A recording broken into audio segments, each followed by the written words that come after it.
Before the story begins, make sure to like, subscribe, and let me know. What time do you usually watch videos? And don't forget to suggest the next story or content you'd like to see.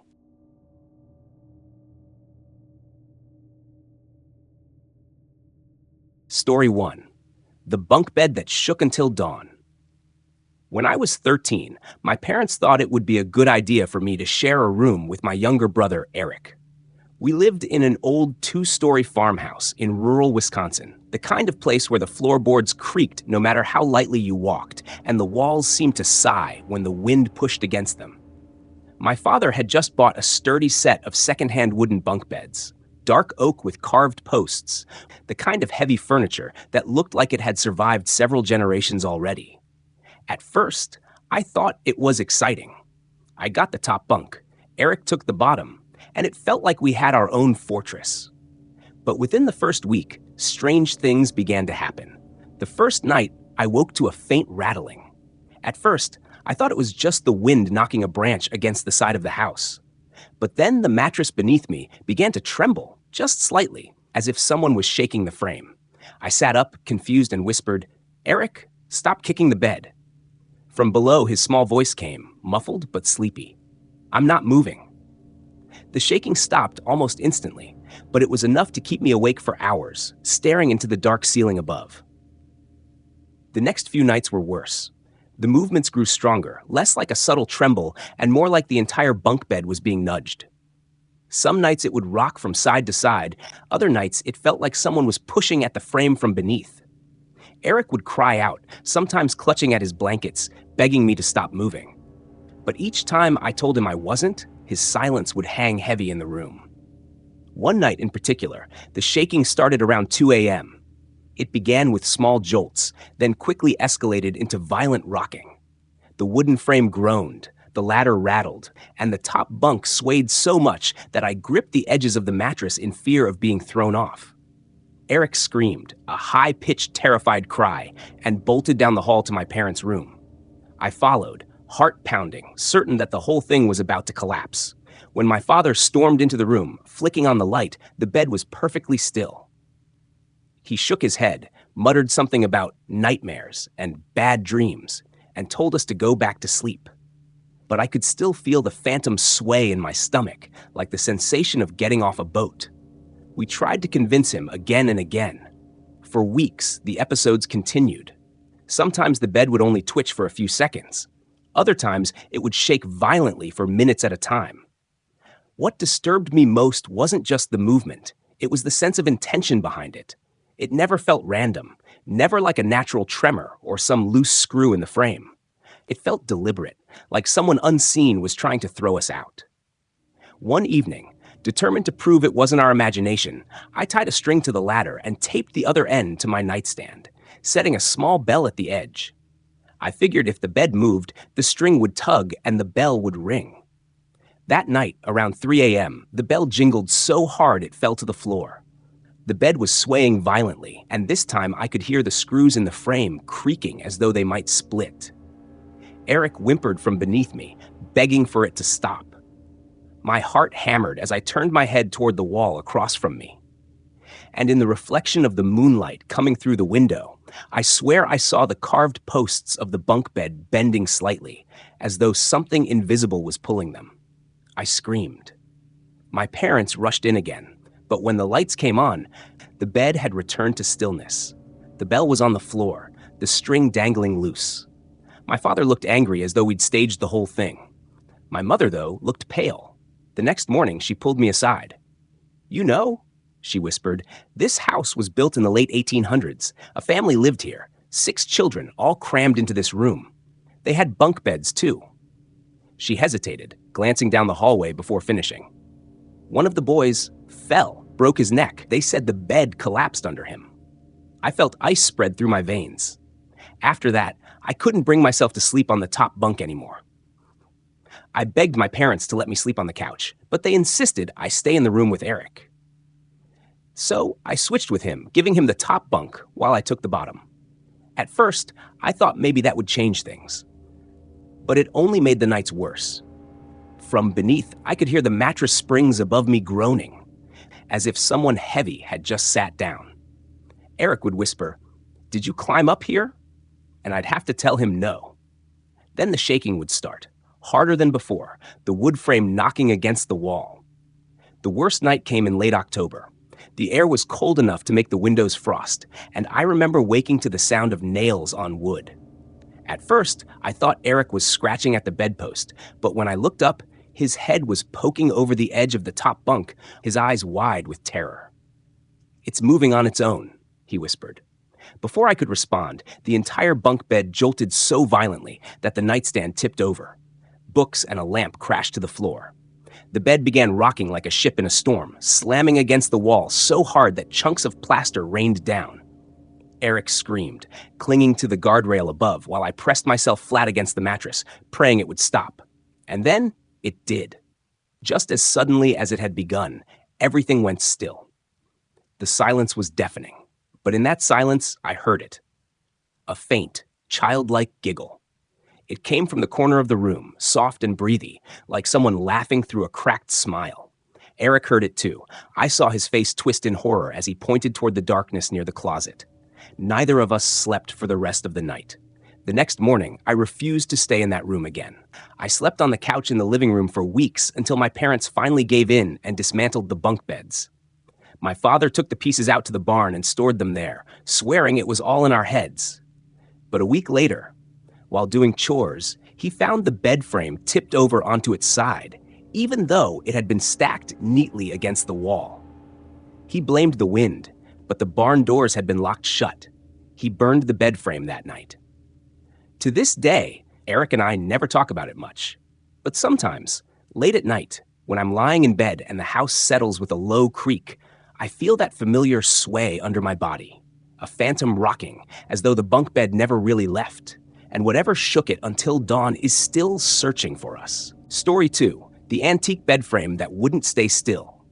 When Clara moved into her new apartment, it was the first time she'd ever lived alone. She had just landed a steady job in a small but bustling town, and though the place she rented was modest, it was hers. The apartment came unfurnished, and Clara, on a tight budget, searched local estate sales for affordable furniture. That's when she stumbled across the bed frame. It was tucked away in the corner of an old Victorian house that was being sold off by distant relatives of its previous owner. The bed frame was iron, intricately designed with curling vines and delicate patterns.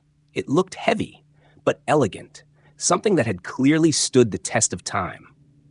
Clara was drawn to it immediately. When she asked the seller how much it cost, the woman running the sale seemed almost too eager to get rid of it. "Take it for 20?"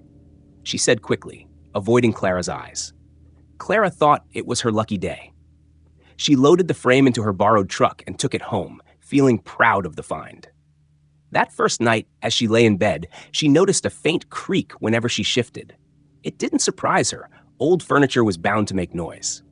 But as she closed her eyes and tried to fall asleep, the creaking didn't stop.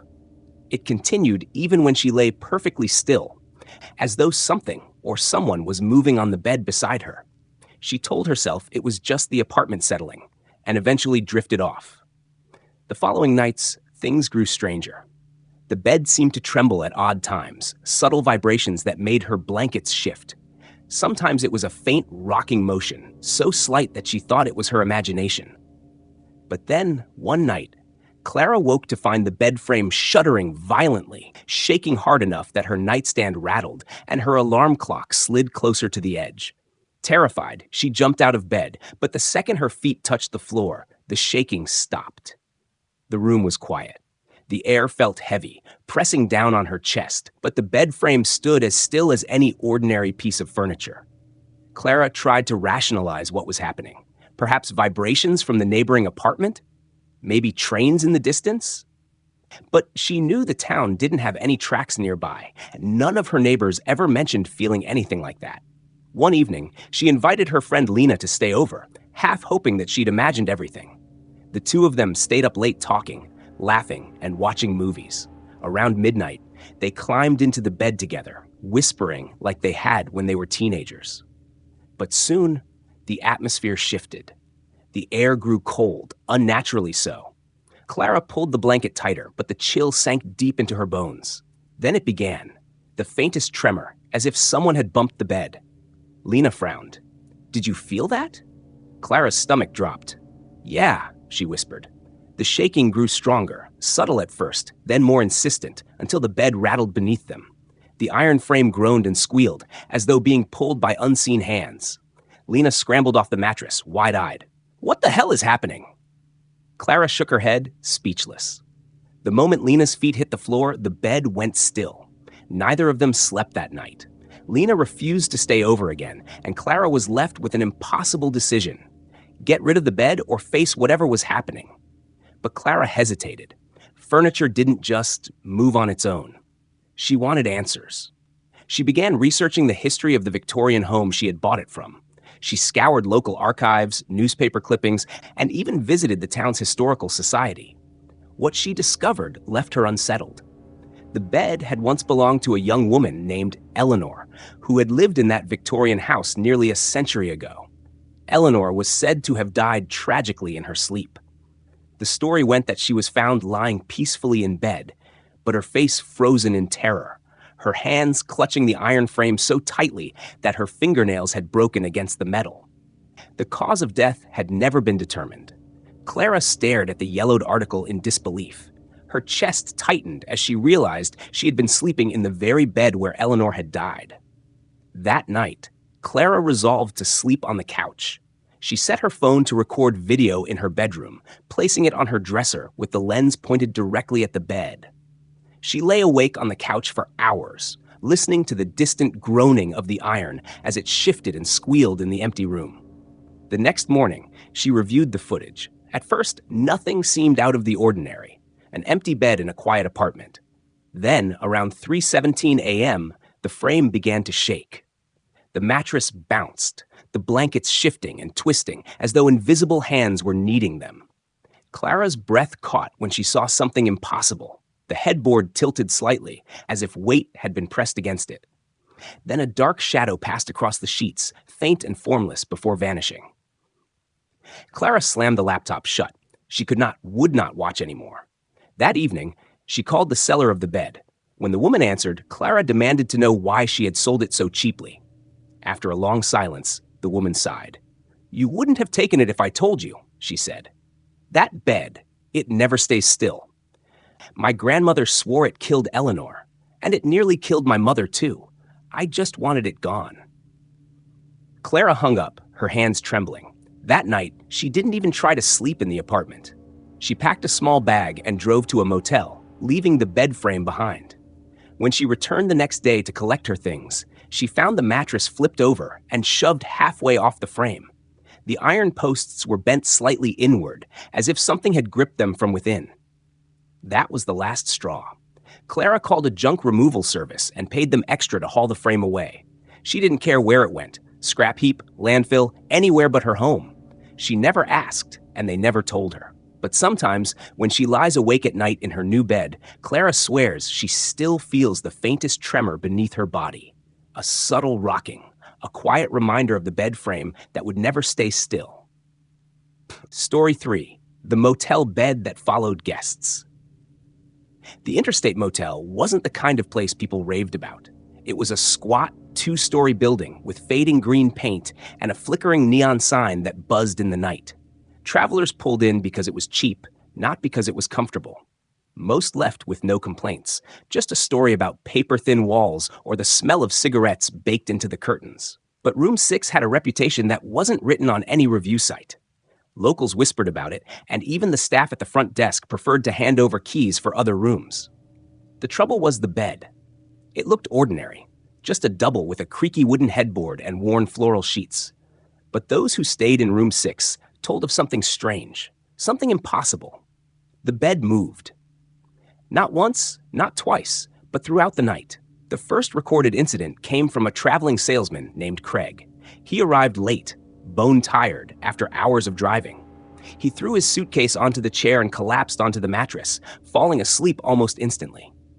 But sometime around 2 a.m., he woke with a start. The bed wasn't where he left it. Instead of being flush against the wall, it had shifted nearly 2 feet into the center of the room. Craig rubbed his eyes, thinking he must have been dreaming. He shoved the bed back, climbed in, and forced himself to sleep again. But before dawn, he awoke to find the bed had moved once more, this time angled toward the door, as if inching its way out. Shaken, he left early and didn't stay to check out. Later, when asked, he swore he hadn't touched it.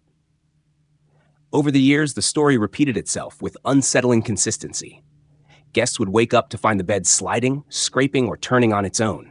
Some reported hearing it creak and shuffle in the dark, like it had its own will. One couple claimed they woke to find the bed pressed hard against the door, trapping them inside. Then came the story of Hannah, a college student on a solo road trip. She checked into room 6 without knowing its history. Exhausted from driving, she took a quick shower and lay down, scrolling on her phone until sleep took her. Around midnight, she was stirred awake by a low, dragging sound. She froze, thinking someone was breaking into her room. But the sound wasn't coming from outside.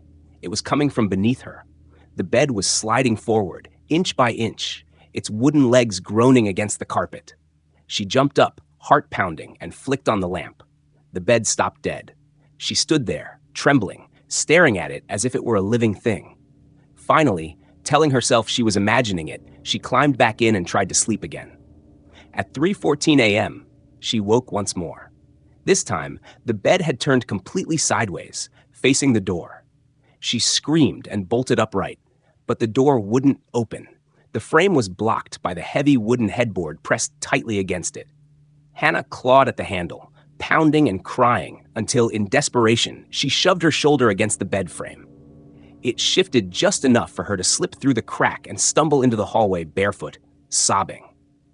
She spent the rest of the night sitting in the lobby, refusing to return. The motel's staff had heard her story before.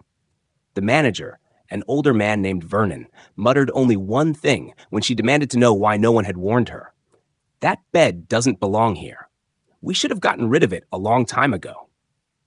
What he meant became clearer when rumors about the bed's origin began to spread. According to motel workers, the bed wasn't part of the original furnishings. It had been brought in secondhand from an estate sale about 15 years earlier. The estate had belonged to a woman named Mabel Hensley, who died under strange circumstances.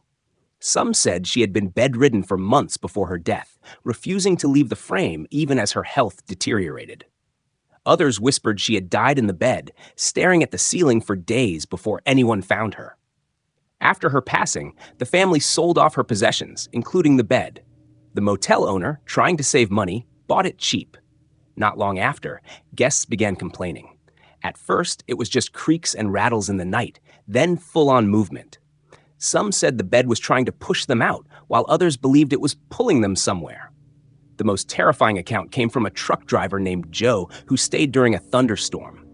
Lightning lit up the room, and in those quick flashes, Joe swore he saw the bed crawling. Not sliding, not shuffling, but crawling toward him, the headboard bending like a spine, the mattress rippling as if something beneath it was alive. He didn't wait to find out what it wanted. He ran barefoot into the rain and never looked back. Despite the stories, the owner never removed the bed. He claimed it would be bad for business to admit anything was wrong. He just rotated guests through other rooms and kept room 6 for those who insisted, or when the motel was full. But no one ever lasted more than a single night. To this day, locals warn travelers about the Interstate Motel. They say, if you end up in room 6, don't fall asleep. Don't let your guard down, because when the lights go out, that bed still moves. Some say it wants to carry you somewhere. Others believe it's looking for someone specific. And a few whisper that one day, someone won't wake up before the bed finally gets where it's going. Story 4, the child's bed that slid across the room. When the Martins moved into their new home in a quiet suburban neighborhood, they were relieved to finally have space for their 2 children, 9-year-old Emily and 6-year-old Jacob.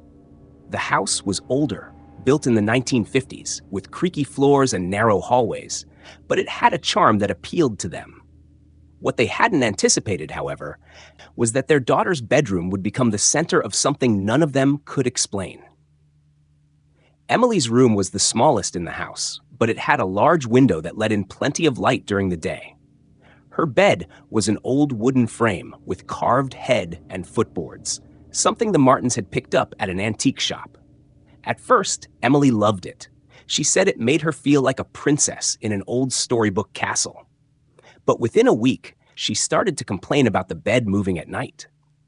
At first, her parents brushed it off as a child's imagination. Children often dream vividly, and the Martins assumed Emily was confusing dreams with reality. But when Emily insisted that her bed would shift across the room, sometimes dragging so hard it scraped against the floor, they started to pay more attention.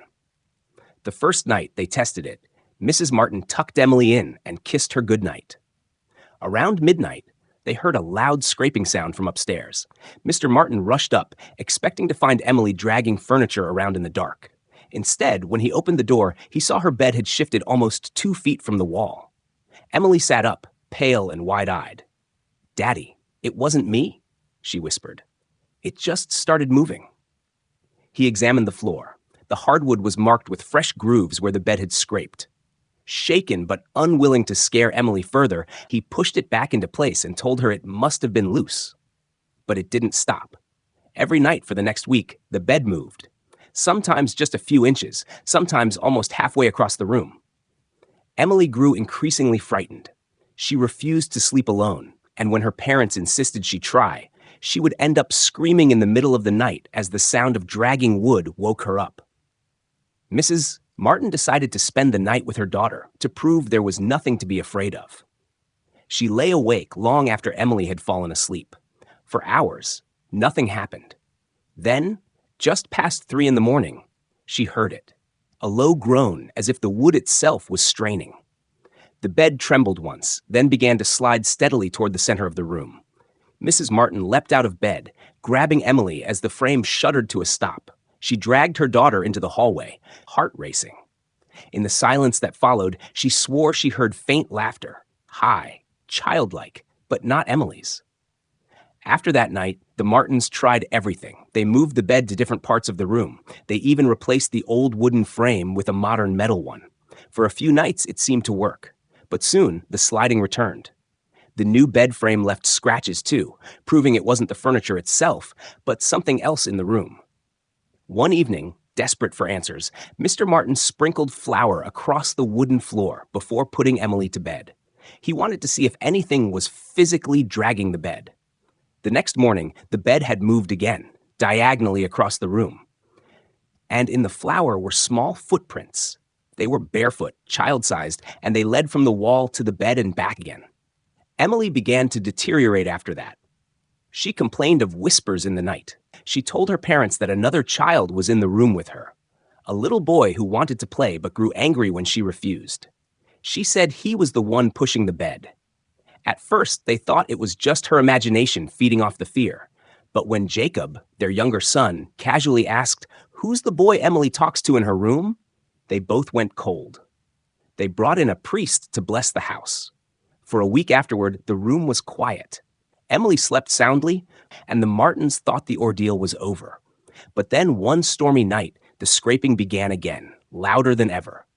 The bed didn't just move a few feet, it slammed across the room, hitting the opposite wall. Emily screamed until her parents ran in and pulled her out. That was the last night she ever slept in that room. The Martins eventually moved both children into the master bedroom with them. Emily's old room was left empty, door shut tight. When visitors came, they noticed the room smelled strange, like damp wood, despite being spotless. And every so often, when the house was quiet, the Martins swore they could hear furniture sliding against the floor upstairs, even though there was nothing inside. Months later, they learned something about the house from a neighbor. A family had lived there decades before, and one of the children, a boy around Emily's age, had died tragically. He'd been playing in his bedroom when his bed collapsed on top of him, pinning him down. By the time anyone found him, it was too late. The room Emily had been given was his old room. The Martins didn't tell Emily what they'd learned. They didn't want her to carry the weight of that knowledge. Instead, they decided to leave the house altogether. They sold it at a loss and moved to another neighborhood. But Emily still talks about it sometimes. She remembers the way the bed would tremble before sliding, the sound of invisible hands pushing it. And she always adds one detail that chills her parents to this day. The boy wasn't angry at first, she says. He just wanted someone to play with. But when I said no, he got mad. That's when he tried to push me with the bed. Even now, in their new home, she sometimes wakes up in the middle of the night and swears she hears wood scraping across the floor. When the lights go out and the world is supposed to sleep, not everything rests quietly. From beds that trembled until sunrise, to frames that wouldn't stay still, to hotel rooms where the mattress itself seemed alive, these stories remind us that even the place we trust most for comfort can betray us. Tonight's accounts prove that sometimes the safest place in the house is not safe at all, because when your own bed starts to move, you have to wonder, is it the house shifting or something else sharing the night with you?